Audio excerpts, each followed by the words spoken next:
अगर आप भी चाहते हैं बिट्टू मलंगिया इंटरटेनमेंट का ऑडियो वीडियो सबसे पहले आप तक पहुंचे, तो लाल बटन को दबाकर चैनल को सब्सक्राइब करें और बेल आइकन दबाना ना भूलें।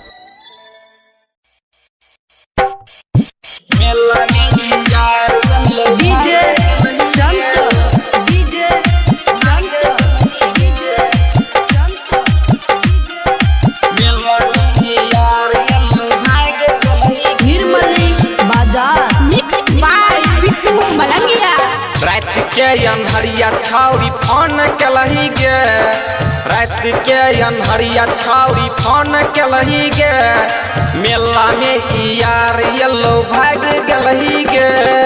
रात के अनहरिया छाउरी फोन केलही गे, रात के अनहरिया छाउरी फोन केलही गे, मेला में यार येलो भाग गेलही गे, मेला में यार येलो भाग गेलही गे। DJ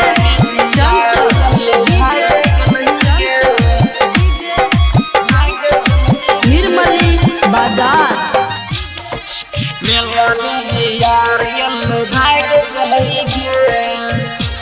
mix by Bittu Malangiya. होइते भोरे सुनग छाउरी जाहि न गेलौ सभे गे, जाहि न गेलौ सभे गे, जाहि न गेलौ सभे गे।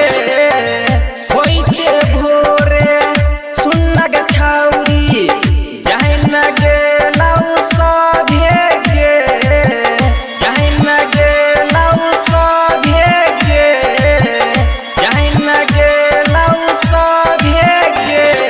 बाप के इज्जत तू छाउरी नाश के लागे, बाप के इज्जत तू छाउरी नाश के लागे, मेला में यार येलो भाग के लागे।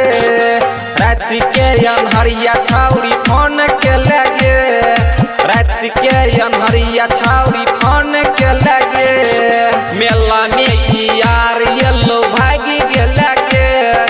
रात के अनहरिया छाउरी फोन के लागे।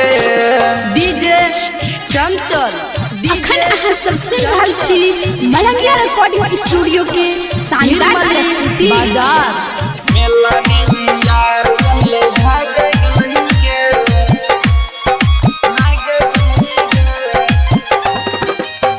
लाखों पाई केलक छाउरी महली नहीं तू बात गे, महली नहीं तू बात गे, महली नहीं तू बात गे। लाखों पाई केलक छाउरी महली नहीं तू बात गे, महली नहीं तू बात गे, महली नहीं तू बात गे। बाप के इज्जत तू छाउरी नाश के लागे, बाप के इज्जत तू छाउरी नाश के लागे, मेला में यार येलो भाग के लागे। यादव पुनु के संगे तू भाग के लागे, यादव पुनु के तू संगे भाग के लागे। रात के अनहरिया